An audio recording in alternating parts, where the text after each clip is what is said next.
जय माता दी। शिव शक्ति ज्योतिष चैनल की ओर से आप सबका बहुत स्वागत है। ज्योतिष सीखने वालों का आज की वीडियो में हम कुंडली के 12 भागों के बारे में बात करेंगे, 12 भावों के बारे में बात करेंगे कि कुंडली के जो 12 भाव हैं उनके क्या क्या अर्थ होते हैं। अब देखिए, ये जो कुंडली का जो पहला भाव है, यहाँ तनु है। पहला भाव जो होता है कुंडली का, इसकी बहुत महत्व होता है। इसको हम लगना भी बोलते हैं। पहले भाव को लगना भी बोला जाता है। और लगना जो है वो बहुत इम्पोर्टेंट है। सारी कुंडली में लगना का बहुत महत्व होता है, क्योंकि व्यक्ति की हेल्थ जो है वो लगना पर डिपेंड करती है। लगना कैसा है, उसके ऊपर कौन से ग्रहों की दृष्टि पड़ रही है, उसके ऊपर डिपेंड करती है।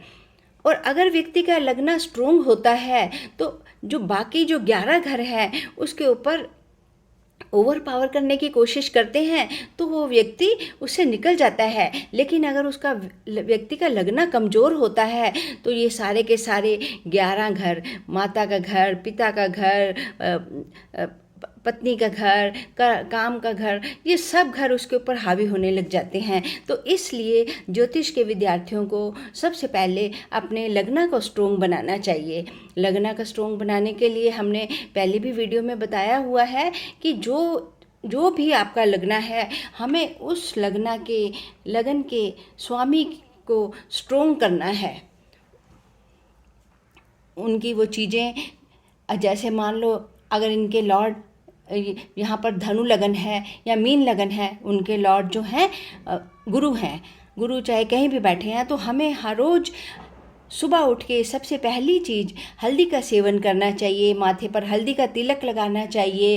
इस तरह से हमें अपने लगना को स्ट्रोंग करना है। और ज्योतिष पढ़ने वालों के लिए तो ये बहुत महत्वपूर्ण है, क्योंकि ज्योतिष विद्या आप जानते हैं ऐसी विद्या है, ऋषियों द्वारा दिया गया ज्ञान है। तो इसके लिए जो बुद्धि का ठीक होना बहुत ज़रूरी है। तो इसलिए देखिए, सब लोगों को अपने लगना को स्ट्रोंग करना है। इसको एक तो हम कहते हैं लगना। अच्छा, दूसरा देखिए यहाँ लिखा है तनु। तनु मीन्स शरीर, बॉडी। कालपुरुषा कुंडली में ये हेड भी है और उसकी व्यक्ति का नेम, फेम, हेल्थ सब कुछ इस घर से आता है।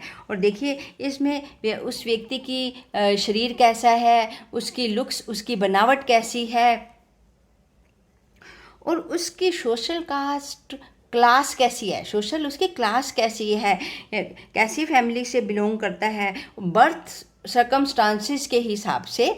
देखिए बाद में तो मान लो अभी यहाँ कोई हम कहेंगे कि पंडित है, ब्राह्मण घर में उसने जन्म लिया है, लेकिन आगे जाके वो बच्चा सॉफ्टवेयर इंजीनियर बन जाता है, कुछ है, तो जो उसकी जो चेंज होते जाएगी कार्य, तो ये जन्म के समय की कुंडली है सिर्फ। और बाद में जब व्यक्ति जो जैसे कर्म करता है, तो अब वो ब्राह्मण कर्म नहीं कर रहा, अब वो सॉफ्टवेयर इंजीनियर है, तो उसकी जो है उसी हिसाब से उसकी जो क्लास है वो चेंज हो जाएगी। क्योंकि वो ना तो वो तीनों टाइम संध्या कर रहा है, तीनों टाइम गायत्री नहीं पढ़ रहा, कोई ब्राह्मण कर्म नहीं कर रहा।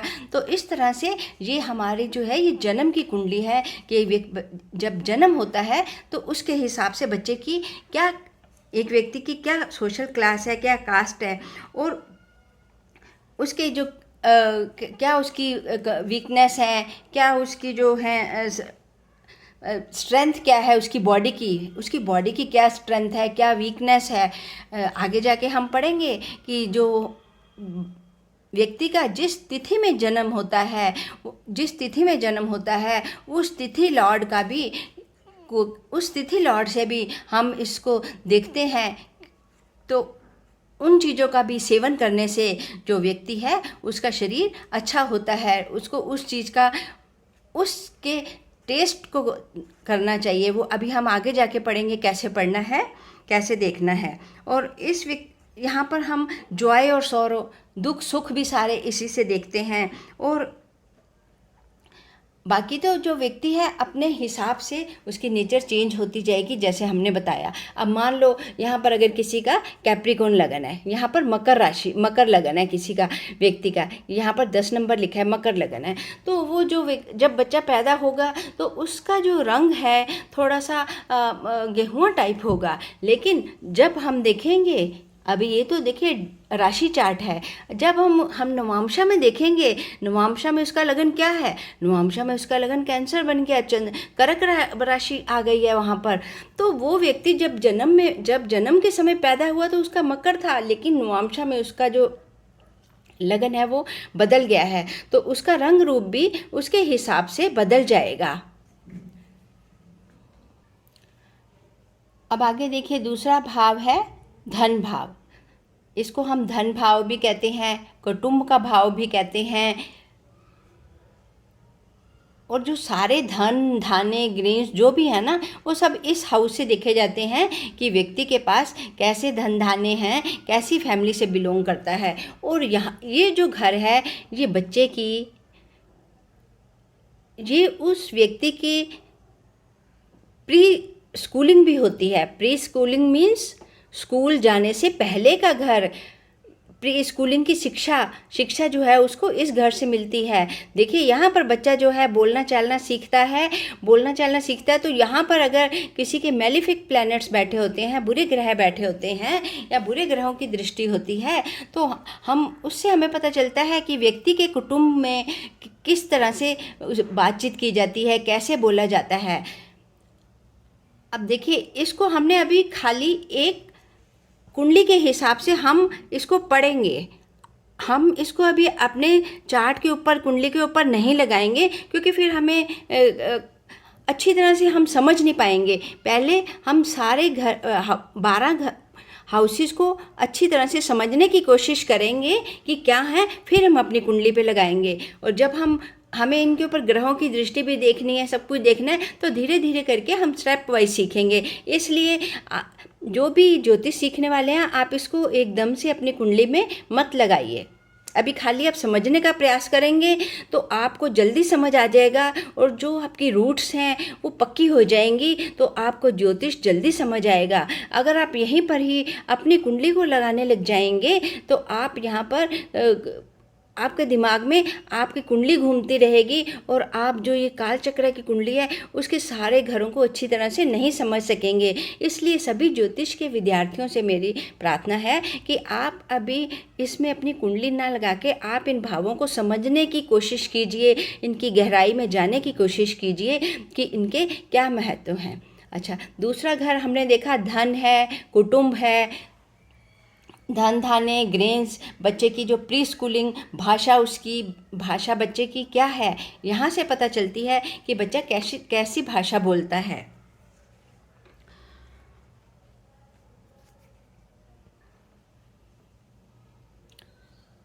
देखिए, इस घर के जो स्वामी हैं शुक्र और चंद्रमा हैं, तो उससे भी हम देखेंगे कि जो भी जेम स्टोन्स हैं वो सारे चंद्रमा से आते हैं। तो जो इस घर से हम जेम स्टोन्स के बारे में भी, रत्न आदि के बारे में भी हमें पता चलता है।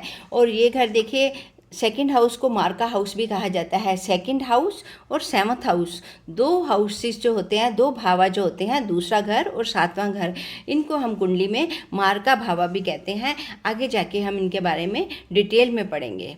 तो अभी हमने देखा कि इसमें हमें रत्न आदि के बारे में भी पता चला, और कुटुंब के बारे में, और जो भी ग्रेन्स जो हैं हमारे घर में, धन धान्य हैं, और बच्चे की स्कूलिंग की शिक्षा, बच्चे की प्री स्कूलिंग शिक्षा, घर की शिक्षा। अब हम आएंगे तीसरे घर पर। तीसरा घर में है, देखिए सहज लिखा है। तो तीसरा घर जो होता है ये सिबलिंग्स का घर होता है, हम भाई बहनों का घर होता है। तीसरे घर से भाई बहनों के बारे में जाना जाता है कि यहाँ पर हम देखेंगे कि कैसे ग्रह बैठे हैं, तो उससे हमें पता चलता है कि भाई बहन जो हैं वो कैसी उनकी नेचर है, क्या है। और ये मेनली ये घर जो है प्राकर्मा का है। मेनली में ये घर जो है पराक्रमा का है, इस घर से पराक्रम देखा जाता है। देखिए, अगर किसी के तीसरे घर में बुरे ग्रह बैठ जाते हैं और या फिर मान लो कोई मरण कारक ग्रह बैठ जाते हैं, मान लो किसी के यहाँ पर मंगल बैठे हैं, राहु बैठे हैं, केतु बैठे हैं, या फिर यहाँ पर तीसरे घर में देखो गुरु मरण कारक स्थान में होते हैं, ऐसे ग्रह बैठे हैं। मान लो किसी का यहाँ तीसरे घर में गुरु बैठे हैं, तो गुरु जो है वो मरण कारक अवस्था में होते हैं तीसरे घर में।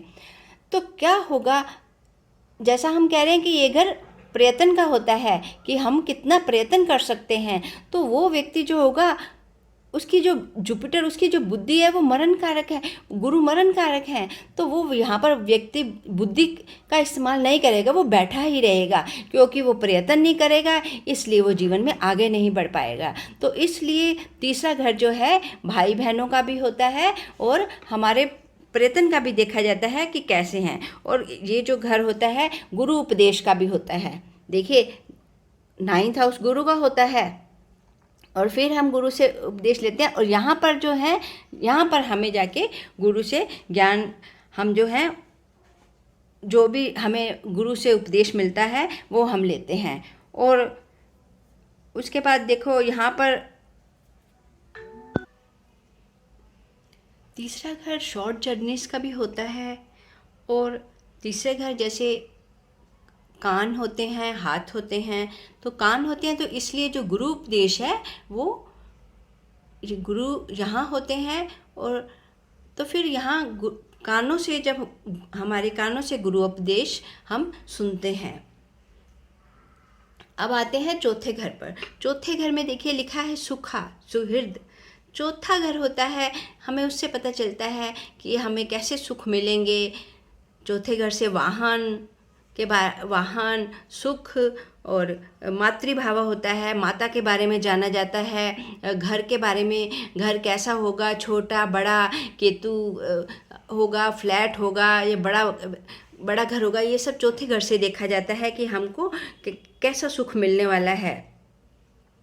और इसमें देखिए चौथे घर में जैसे क्योर भी होती है, हम कि जैसे डॉक्टर जो है, डॉक्टर होता है, फिर इससे हमारी ये भी देखी जाती है कि बीमारी की क्योर, बीमारी हमारी जो है उसकी कितनी क्योर होगी। और हमारे रिलेटिव्स भी देखे जाते हैं, चाइल्डहुड फ्रेंड्स भी देखे जाते हैं। मेन जो है हमारी माता देखी जाती है, माता का भाव है ये। और आगे देखिए, जो मतलब ये सुख का भाव है, यहाँ से हमारी जो भी सुख की चीज़ें हैं, हमें माता से क्या सुख मिलेगा, वाहन से क्या सुख मिलेगा, घर से क्या सुख मिलेगा, ये सब चीज़ें इस घर से देखी जाती हैं कि हमारे पास क्या है सुख के साधन। पांचवा घर है पुत्र भावा। तो इस घर से पुत्र के बारे में, चिल्ड्रन के बारे में पता चलता है कि अगर मान लो किसी के घर यहाँ पर बहुत सारे मैलेफिक प्लैनेट्स बैठे हैं, या किसी के कई बार कोई श्रापा योगा बना हुआ है, या और ये जो पांचवा घर है, मान लो अगर इसके दोनों तरफ बुरे प्लैनेट बैठे हैं, तो फिर जो पुत्र भावा देखो मुश्किल में होता है। ऐसे ही ये हर घर पर लागू होता है, हर भावा पर ये है लागू होता है। मान लो अगर चौथे घर के दोनों तरफ मैलेफिक बुरे प्लैनेट बैठे हैं, मार्स बैठे हैं, केतु बैठे हैं, शनि बैठे हैं, मंगल बैठे हैं, तो फिर भी उस घर के सुख में कमियां आ जाती हैं। ठीक है, तो ऐसे पांचवा घर जो है पुत्र का होता है और चिल्ड्रन का होता है, और इससे किंगडम, राज्य के बारे में पता चलता है, और मंत्र भाव भी होता है। अब देखिए, अगर यहाँ पर मान लो किसी के राहु बैठे हैं, कोई बुरे प्लैनेट बैठे हैं, तो वो व्यक्ति जो है मंत्रों का भी दुरुपयोग कर सकता है। अगर इस पर किसी भी अच्छे ग्रह की दृष्टि नहीं होगी, या और अच्छे ग्रहों से कोई संबंध नहीं होगा, तो जब मंत्र भी दिए जाते हैं, मंत्र साधना में जब मंत्र दिए जाते हैं, तो पांचवा घर देखा जाता है कि पांचवें घर में कोई बुरे ग्रह तो नहीं बैठे हुए, तो वो व्यक्ति ताकि उन मंत्रों का बुरा प्रयोग ना कर ले।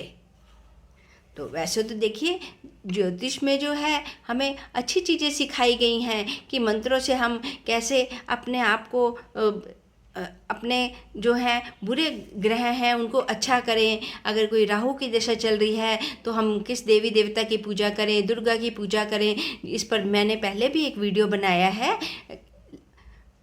जो भी हैं प्लैनेट्स ट्रांजिट्स में जो होते हैं, गोचरा में जो प्लैनेट्स होते हैं उनका क्या प्रभाव होता है ग्रहों का, उसके ऊपर रेमेडीज भी दी गई हैं। तो इस तरह से अगर कोई बुरे ग्रह जिस भाव में बैठे होते हैं तो उसके भावों में कमी हो जाती है, उसके भाव के फल जो हैं कम हो जाते हैं। अगर अच्छे ग्रह बैठे होते हैं तो भावों से, उस भाव से अच्छा सुख मिलता है व्यक्ति को। अब हम बात करेंगे छठे घर की। छठा भाव जो होता है इसमें हमारे जो शत्रु हैं वो देखे जाते हैं। इनर शत्रु भी देखिए, काम, क्रोध, लोभ, मोह, ये भी हमारे जो हैं इनर शत्रु हैं, तो ये भी देखे जाते हैं। और छठा घर जो होता है वो कंपटीशन का भी होता है। अगर देखिए कोई बच्चा है जिसको कंपटीशन कोई तैयारी करनी है, तो अगर उसके यहाँ पर हम देखेंगे कैसे प्लैनेट बैठे हैं, कैसे ग्रह बैठे हैं कि वो बच्चे को कितनी मेहनत करनी पड़ेगी कोई भी कंपटीशन का एग्ज़ाम पास करने के लिए। अगर किसी के यहाँ अच्छे ग्रह बैठे होते हैं तो ये व्यक्ति एक ही अटैम्प्ट में कंपटीशन का पेपर जो है क्लियर कर लेता है, नहीं तो उसको फिर मुश्किल आती है। और अगर ये जो घर है ये दोनों तरफ से इसके बुरे प्लैनेट बैठे हों तो भी उनका बुरा प्रभाव पड़ता है। और मान लो किसी के यहाँ पे बुरे ग्रह बैठे हैं, शनि बैठे हैं, मंगल बैठे हैं, यमा योगा बना रहे हैं, तो वो व्यक्ति कंपटीशन की तैयारी जब करेगा तो उसको बहुत मुश्किल आएगी, बहुत बार पेपर देगा तो फिर पास होगा। अगर उसके ऊपर कोई अच्छे ग्रह की दृष्टि नहीं है, अगर उसके ऊपर गुरु की दृष्टि है, बुध की दृष्टि है, अच्छे ग्रहों की दृष्टि होगी तो इनके जो भाव हैं, बुरे ग्रह हैं, उनमें कमी आ जाती है। ये जब हम इनकी दृष्टियाँ पढ़ेंगे तो फिर हमें और ज़्यादा क्लियर होता जाएगा। तो ये देखिए, ये जो घर है ये हमारे माता के भाई बहनों का होगा। देखो हमारा ये पहला घर ये है, एक व्यक्ति की जिसकी हम कुंडली देख रहे हैं उसका घर पहला ये है, तो उसके पहले घर से तीसरा घर ये है, ठीक है। ये उसके भाई बहन हैं। तो अब हम धीरे धीरे करके इस रूल को आगे और एक्सपेंड कर रहे हैं। ये हमारा एक व्यक्ति का लगन है, उसका तीसरा घर ये उसके बहन भाई हैं। अब देखिए ये है माता का घर, तो ये माता के घर से ये तीसरा घर है, तो ये माता के भाई बहन हो गए, यानी कि हमारे मामा मौसी, हमारे जो भाई बंधु हैं, मामा का परिवार हमारा जो है माता के तरफ का परिवार, ये यहाँ से देखा जाएगा कि वो मामा मौसी कैसे हैं। अब धीरे धीरे करके हम इनको आगे और एक्सपेंड करेंगे। अब देखिए सातवां घर जो होता है पति पत्नी का होता है, रिलेशनशिप का होता है और पार्टनर्स का होता है। मेनली जो 7th हाउस हम कहेंगे कि ये पार्टनर्स का घर है। पार्टनर्स देखिए मैरिज में भी पार्टनर होते हैं, पति का पत्नी पार्टनर है, पत्नी का पति पार्टनर है, और बिजनेस में भी 7th हाउस पार्टनर्स होते हैं। बिजनेस में जो पार्टनर्स हैं वो भी सब यहाँ से देखे जाते हैं कि कैसे पार्टनर्स हैं।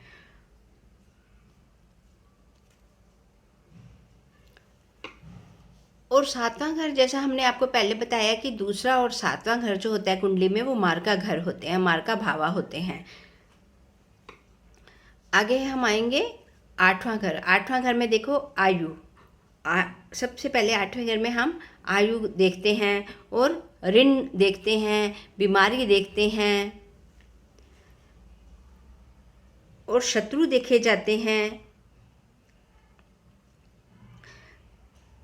जो इंटरनल शत्रु हैं वो हम यहाँ देखते हैं, ठीक है। ये शत्रु का भी घर है। और जो मान लो अब किसी व्यक्ति ने ऋण लिया हुआ है, वो आपके पास आता है कि मैं ऋण नहीं चुका पा रहा हूँ, तो आप देखोगे कि जो इस घर का जो स्वामी है वो कहाँ है। तो वो, और अभी हम ये भी पढ़ेंगे कि ये जो राशि है, मान लो किसी की पास्ट कर्मा की राशि है या प्रेजेंट की है या फ्यूचर की है। 3 प्रकार के कर्मा होते हैं, प्रारब्ध, संचित और आगामी कर्म। ठीक है। अब अगर ये जो राशि है प्रारब्ध कर्म की राशि में आ जाएगा 8वां घर, और वो व्यक्ति आपके पास आता है, वो व्यक्ति कहता है कि मैंने लोन लिया हुआ है, मैंने ऋण लिया हुआ है, मेरा ऋण नहीं उतरता, तो देखिए ये उसके प्रारब्ध कर्म का घर है, राशि है।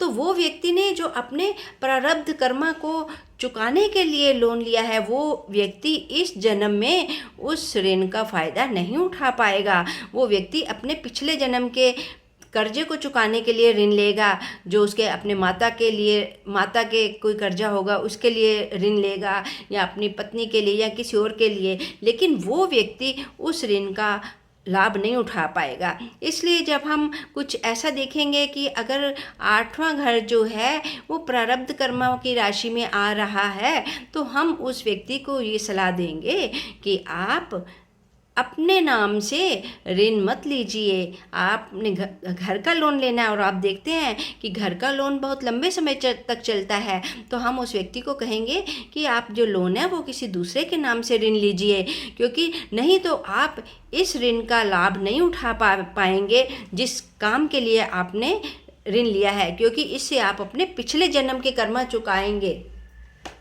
नो डाउट आपको पिछले जन्मों के संचित कर्मा में से 10% कर्मा तो इसी जन्म में चुकाने ही हैं, तो वो आप किसी और घर से भी चुका सकते हैं। लेकिन इस घर में अगर आपने हाउसिंग लोन ले लिया, बड़ा ऋण ले लिया, तो फिर आपको उसका इस जीवन में आप उस घर का फ़ायदा, ऋण वाले घर का फ़ायदा नहीं उठा पाएंगे। तो इस तरह से हम ज्योतिष का जो प्रयोग है इन सब चीज़ों के लिए किया जाता है कि क्या अगर व्यक्ति लोन लेता है तो उसके लिए अच्छा रहेगा उसके नाम से या नहीं। और आगे देखिए, ये जो घर है इनहेरिटेंस का होता है कि आपको कितनी इनहेरिटेंस, कितना मिलेगी आपको अपने जो है पैतृक संपत्ति से, मातृक संपत्ति से क्या कुछ मतलब संपत्ति मिलेगी या नहीं मिलेगी। और इस घर से इंश्योरेंस देखी जाती है ना, और डिसीज देखे जाते हैं। देखिए डिसीज भी देखे जाते हैं। अब यहाँ पर कैसे प्लैनेट बैठे हैं ये देखा जाता है।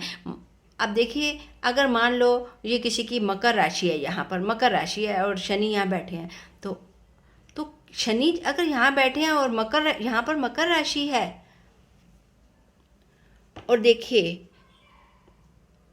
मान लो किसी की ये मकर राशि है और शनि यहाँ बैठे हैं, तो हम कहेंगे कि शनि जो हैं उस व्यक्ति को मरने नहीं देंगे, उस व्यक्ति की आयु लंबी होगी। शनि जो है उससे काम करवाएंगे, बहुत ज़्यादा काम करवाएंगे और उसको मरने नहीं देंगे, इसलिए उस व्यक्ति की आयु लंबी होगी। और मान लो अगर यहाँ राहु बैठे हैं, राहु बैठे होंगे, वो राशि पर भी डिपेंड करता है ये कौन सी राशि है, लेकिन अगर यहाँ पर राहु बैठे होंगे तो उस व्यक्ति को जो बीमारी है ना, आपको मालूम है कि राहु कैसा ग्रह है, छाया ग्रह है, कैसा है, तो उस व्यक्ति को जो डिसीज होगी ना, ऐसी डिसीज होगी कि टेस्ट में आएगी नहीं, बहुत टेस्ट करवाएगा, बहुत उसके लिए भाग दौड़ करेगा, तो उसकी डिसीज जो है बीमारी पकड़ में नहीं आएगी। तो राहु का देखिए यही काम होता है। तो इस तरह से, और फिर हम देखिए आगे कैलकुलेशन करेंगे कि किस एज में जाके उस व्यक्ति को हम सलाह देंगे कि आप अपना फुल बॉडी चेकअप कराइए। देखिए अब जैसे यहाँ से हम काउंटिंग स्टार्ट करेंगे, 12 घर आ गया, ये 12 और 13, 14, 15, 16, 17, 18, 19, 20, तो ये आ गया 20।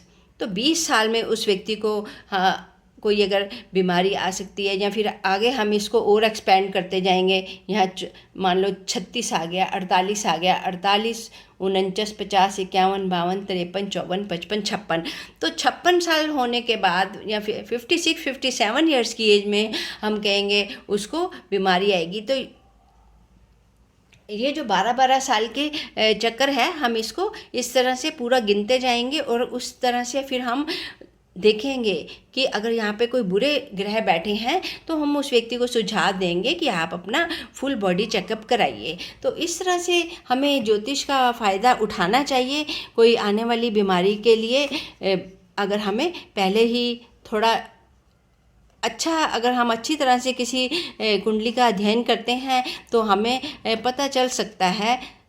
बाकी तो देखिए सब भगवान के ऊपर निर्भर करता है, लेकिन थोड़ा जैसे बरसात आती है तो ज्योतिष जो है उसमें थोड़ा सहायता करते हैं। एक गूगल मैप की तरह ज्योतिष जो है हमें रास्ता दिखाता है।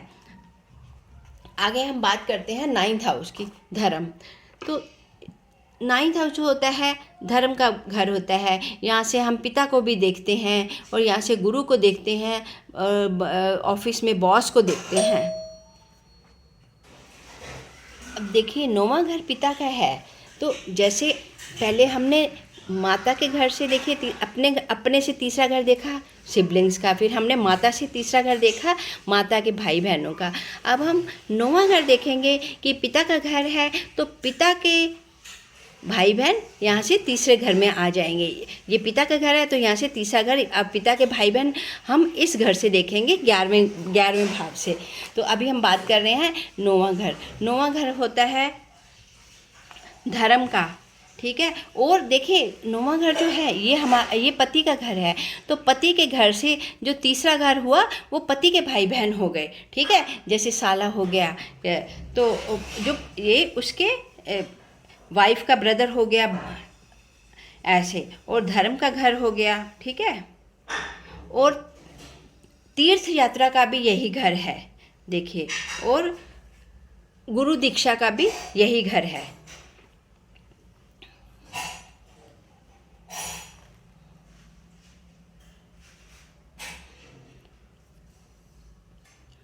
अब देखिए, अब यहाँ अगर किसी के राहु बैठे होंगे या और कोई ग्रह बैठे होंगे तो फिर हम कहेंगे कि वो व्यक्ति जो है हो सकता है किसी एज में जाके धर्म परिवर्तन करे, या फिर धर्म में रुचि उसकी कैसी रहे। अगर उसके ऊपर किसी अच्छे ग्रह की दृष्टि नहीं होगी, गुरु की या और अच्छे ग्रहों की दृष्टि नहीं होगी, तो फिर हम उससे ऐसा भी देखेंगे तो कि यहाँ पर कौन से ग्रह बैठे हैं। मान लो किसी के यहाँ गुरु और बुध बैठे हैं तो हम उसको कहते हैं भगवत गीता योगा है। जैसे प्रभुपादा जी ने भगवत गीता लिखी, उसका विस्तार किया, उन्होंने उसका भगवत गीता का विस्तार किया। तो इस तरह से जहाँ पर बैठे हुए ग्रहों का भी आगे हम पढ़ेंगे कि क्या अर्थ है। आगे हम बात करेंगे 10वें घर की। 10वें घर में देखिए ये कर्म स्थान होता है। हम क्या कर्म करते हैं, कैसा कर्म करते हैं। और यहाँ पर देखिए सूर्य जो है नेचुरल कालपुरुषा की कुंडली में सूर्य जो है यहाँ पर 10वें घर में जो है सूर्य दिग्बली होते हैं। तो इसलिए ये घर जो है किंगडम का होता है, राज्य का होता है। और मान लो अगर किसी के यहाँ पर मेषा राशि आ रही है और सूर्य बैठे हैं तो वो एग्जॉल्टेड सूर्य हैं। किसी का मान लो करक लगना है तो ये मेषा राशि हो गई, तो यहाँ पर जो सूर्य जो हैं उच्च के हो गए, तो वो व्यक्ति का राज्य बहुत अच्छा वो राज्य करेगा। नो डाउट हम और भी प्लैनेट्स देखेंगे। तो अभी हम मोटा मोटा समझ रहे हैं कि एक भावा से हमारे क्या अर्थ निकलता है। और देखिए नेचुरल कालपुरुषा की कुंडली में मकर राशि है 10वां घर, और 10वें घर का मालिक कौन है, शनि है। तो शनि, और ये देखिए कर्म का घर है, देखिए कितना गहरा संबंध है। शनि क्या चाहते हैं, शनि चाहते हैं कि हम अपना कर्म ध्यान से करें, हम अपना कर्म करते रहें। और आगे देखिए आगे आता है 11वां घर। 11वां घर है लाभ का। अब देखिए इसका भी जो स्वामी है शनि है और 11वें घर के स्वामी भी शनि है। हम दोनों का कनेक्शन देखिए। शनि क्या चाहते हैं कि हम अपना कर्म करें और फिर हमें लाभ मिलेगा। जो व्यक्ति कर्म नहीं करेगा उसको लाभ नहीं मिलेगा, क्योंकि देखिए कर्म भाव और लाभ भाव दोनों के स्वामी जो हैं वो शनि ही हैं। तो इसलिए शनि कोई बुरे ग्रह नहीं है, कभी भी शनि को बुरा ग्रह मत समझिए। शनि सिर्फ यही चाहते हैं कि हम अपने कर्म अच्छे से करें और फिर वो हमें अपने कर्मों का फल देते हैं, हमें अच्छा लाभ देते हैं। अच्छा आगे है और देखिए 11वां घर जो होता है हमारी डिज़ायर्स की फुलफ़िलमेंट का घर भी होता है। हमारी इसमें जो है हमारी जो डिज़ायर्स हैं वो फुलफ़िलमेंट होती हैं। देखिए जब भी 11वें घर के स्वामी की दशा या अंतर्दशा होती है तो उस टाइम पे जो हमारी जो हम कहते हैं कि जो हमारी इच्छाएं हैं उनकी पूर्ति करने का समय आ जाता है।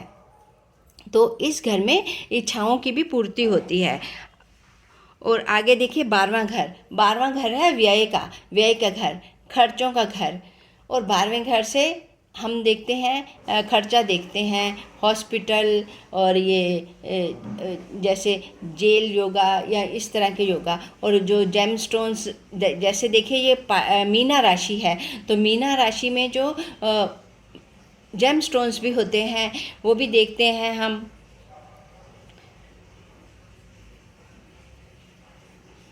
और देखिए 12वां घर जो होता है यहाँ पे जो शुक्र हैं, शुक्र जो उच्च के होते हैं, शुक्र जो है उच्च के होते हैं। और ये घर जो होता है नींद का भी होता है, स्लीप का होता है। तो 7वां घर में देखिए 7वें घर में शादी है और ये घर जो है ये स्लीप का होता है, बेड का होता है, बेड प्लेयर्स का ये घर होता है 12वां घर। और अब देखिए अब जैसे जैसे एक घर का दूसरे घर से संबंध बनता जाएगा तो वैसे वैसे हम इन भावों को आगे एक्सपेंड करते जाएंगे। अब जैसे 12वां घर फॉरेन ट्रैवल का भी होता है। देखिए 12वां घर फॉरेन ट्रैवल का भी है। मान लो किसी का 9th हाउस हायर एजुकेशन भी होता है, 4th हाउस स्कूलिंग होती है और 9th हाउस हायर एजुकेशन होती है। तो अगर कोई बच्चा जो है वो हायर एजुकेशन करने के लिए मास्टर्स करने के लिए पीएचडी करने के लिए अगर कोई फॉरेन जाता है तो उस बच्चे के 9वें भाव में और 12वें भाव में आपस में संबंध होना चाहिए। तो फिर वो बच्चा पढ़ाई के लिए उच्च शिक्षा के लिए फॉरेन जाके पढ़ाई करेगा। और अगर किसी के 10वें घर और 12वें का योग बन रहा है तो फिर हम कहेंगे कि वो व्यक्ति अपने काम के सिलसिले में काम के लिए फॉरेन जाएगा।